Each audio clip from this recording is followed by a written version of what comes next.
Assalamualaikum warahmatullahi wabarakatuh. Selamat pagi anak-anak, gimana nih kabarnya hari ini? Apakah semuanya sehat? Alhamdulillah jika sehat semua.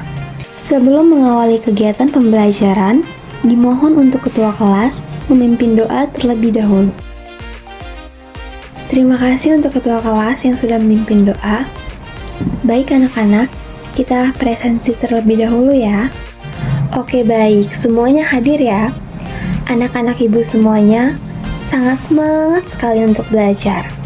Memang harus begitu. Sebagai generasi muda, kita harus belajar dengan baik. Mimpi itu akan sulit jika didasari oleh rasa malas. Pupuk rasa semangatmu dari sekarang, maka itu akan berbuah manis di akhir nanti. Kita akan masuk pada pertemuan ketiga yang akan membahas materi tentang basis data. Pada mata pelajaran Teknologi Informasi dan Komunikasi untuk SMK jurusan Rekayasa Perangkat Lunak. Pada kompetensi dasar 3.8 menerapkan bahasa SQL dasar untuk memanipulasi tabel dalam basis data. Indikator pencapaian kompetensi dasar terbagi menjadi 3, yaitu mengetahui komponen dasar basis data, menjelaskan perintah SQL untuk manipulasi tabel dalam basis data, dan memberikan contoh perintah SQL untuk manipulasi tabel dalam basis data. Kalian tahu tidak, apa itu basis data dan apa saja perintah yang digunakan dalam basis data? Mari kita bahas bersama-sama materi pembelajaran kita hari ini. Materi pertama yaitu pengertian basis data. Basis data atau database adalah kumpulan data yang terorganisir dan disimpan secara sistematis, sehingga dapat diakses, dikelola, dan diperbarui dengan mudah. Komponen utama dalam basis data terbagi menjadi 4. Yang pertama, data, yaitu informasi yang disimpan dalam basis data. Yang kedua, DBMS, Database Management System, yaitu perangkat lunak yang digunakan untuk mengelola basis data. DBMS memungkinkan pengguna untuk membuat, membaca, memperbarui, dan menghapus data dalam basis data. Yang ketiga yaitu skema, yaitu struktur atau model yang mengatur bagaimana data diorganisir dalam basis data. Yang keempat, query, yaitu instruksi atau perintah yang digunakan untuk mengambil atau memanipulasi data dari basis data. Biasanya menggunakan bahasa SQL atau Structured Query Language. Apa itu SQL dan apa saja perintah di dalam SQL? Pengertian SQL. SQL atau Structured Query Language adalah sebuah bahasa yang digunakan untuk mengakses data dalam software RDBMS, yaitu bahasa ini merupakan bahasa standar yang digunakan dalam manajemen basis data relasional yang memungkinkan kita untuk berkomunikasi dengan basis data, membaca, menulis, dan memperoleh informasi yang berguna dari basis data bahasa SQL. Query terbagi menjadi 3 bentuk. Yang pertama yaitu DDL, Data Definition Language. DDL adalah sebuah metode query SQL yang berguna untuk mendefinisikan data pada sebuah basis data. Yang kedua, DML, Data Manipulasi Language. DML adalah sebuah metode query yang dapat digunakan apabila DDL telah terjadi, sehingga fungsi dari query DML ini untuk melakukan pemanipulasian basis data yang telah dibuat. Yang ketiga, DCL, Data Control Language. DCL adalah sebuah metode query SQL yang digunakan untuk memberikan hak otorisasi mengakses basis data, mengalokasikan space, pendefinisian space, dan pengeditan penggunaan basis data. Apa saja sih perintah-perintah dalam SQL? Pada DDL, Data Definition Language, terbagi menjadi 3 perintah. Yang pertama yaitu create, digunakan untuk membuat basis data atau tabel. Yang kedua, perintah drop, digunakan untuk menghapus tabel dan basis data. Yang ketiga, perintah alter, digunakan untuk melakukan perubahan struktur tabel yang sudah dibuat, baik menambahkan file, add, mengganti nama file, change, ataupun menambahkan kembali, rename, dan menghapus file atau drop.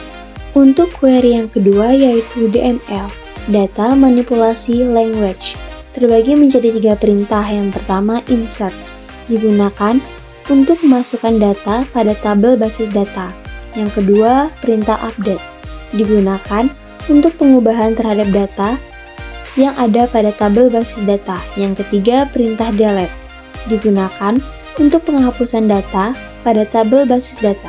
Lalu query yang ketiga yaitu DCL, Data Control Language. DCL terbagi menjadi 4, yaitu yang pertama perintah grant, untuk mengizinkan user mengakses tabel dalam basis data.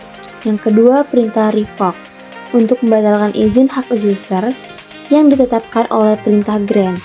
Yang ketiga yaitu perintah commit, yaitu menetapkan penyimpanan basis data. Yang keempat perintah rollback, yaitu membatalkan penyimpanan basis data. Contoh perintah SQL untuk memanipulasi tabel dalam basis data. Perintah yang pertama yaitu create table. Dalam contoh di bawah ini, create table yaitu contoh kita membuat sebuah tabel di mana isinya terdapat ID order yang dijadikan primary key, lalu customer ID, order date dengan memasukkan tanggal, dan total amounts atau desimal. Itu adalah contoh kita membuat tabel order. Perintah kedua yaitu insert. Contoh di bawah ini yaitu insert into order. Bagian ini menunjukkan bahwa kita akan memasukkan data ke dalam tabel yang bernama order. Lalu kita memasukkan order ID, customer ID, order date, total amounts. Bagian ini menentukan kolom-kolom dalam tabel order yang akan diisi dengan data baru. Kolom yang dipilih adalah order ID, customer ID, order date, dan total amounts. Pada bagian values di bawah ini, yaitu menentukan nilai yang akan dimasukkan ke kolom yang disebutkan di atas. Nilai-nilai ini dalam urutan yang sesuai dengan kolom tersebut. Order ID diisi dengan 101, customer ID diisi dengan 1 yaitu merujuk kepada pelanggan tertentu, order date diisi dengan tanggal yaitu tanggal 1 bulan 10 2024. Total amounts diisi dengan 250, yaitu jumlah total pesanan. Perintah yang ketiga yaitu update. Pada tabel di bawah ini, contohnya yaitu pada tulisan update orders. Nah, bagian ini menunjukkan bahwa kita akan memperbarui tabel yang sudah kita buat sebelumnya, yaitu tabel order. Nah, pada bagian set total amount, di sini kita rubah, di mana harga awalnya yaitu 250 menjadi harga sekarang yaitu Rp275. Perintah keempat yaitu perintah select. Nah, contoh script di bawah ini select from order. Artinya, perintah ini memilih semua kolom yang ada pada tabel order. Tapi perintah yang di sini selectnya yaitu meminta order ID dan total amount. Maka database nantinya akan menampilkan hanya 2 kolom, yaitu kolom order ID dan kolom total amount. Perintah yang kelima yaitu perintah delete. Pada script di bawah ini kan menunjukkan delete from order. Maka kita akan menghapus kolom pada tabel order, kolom atau baris pada tabel order. Nah, where ini akan menunjukkan baris mana yang akan kita hapus. Dalam contoh di atas, order ID-nya yaitu 101. Maka, nantinya kolom 101 akan dihapus pada tabel order. Yang keenam yaitu perintah alter table. pada contoh script di bawah, alter table, nama underscore table. Nah, bagian ini menunjukkan bahwa kita akan mengalter atau mengubah struktur tabel tertentu. Dalam hal ini kita akan mengubah nama underscore table ya, berarti yang akan kita ubah yaitu nama tabelnya dengan nama yang kita inginkan. Lalu add name underscore file.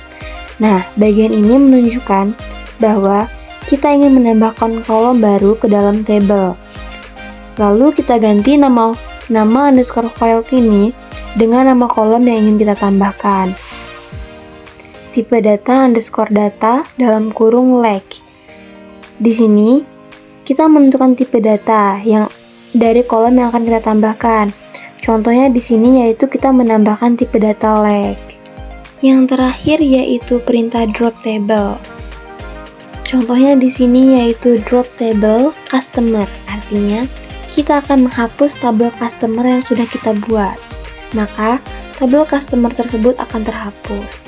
Jadi, kesimpulan dari materi ini yaitu SQL adalah bahasa standar yang digunakan untuk mengolah data dalam sistem basis data relasional atau RDBMS. SQL terbagi menjadi 3 query yaitu DDL, DML, dan DCL. DDL digunakan untuk mendefinisikan dan mengolah struktur basis data termasuk perintah seperti create, drop, dan alter. DML berfungsi untuk memanipulasi data dalam tabel yang sudah dibuat dengan perintah seperti insert, update, dan delete. Sementara DCL digunakan untuk mengelola hak akses dan kontrol transaksi dalam basis data dengan perintah seperti grant, revoke, commit, dan rollback. Baiklah, untuk mengukur pemahaman kalian, sekarang kita akan melakukan evaluasi pembelajaran melalui form. Silahkan kalian scan barcode berikut atau akses link yang tertera. Nah, itu tadi pembahasan kita tentang materi menerapkan bahasa SQL dasar untuk manipulasi tabel dalam basis data. Untuk materi minggu depan, kita akan mempelajari praktikum penerapan perintah SQL untuk manipulasi tabel dalam basis data.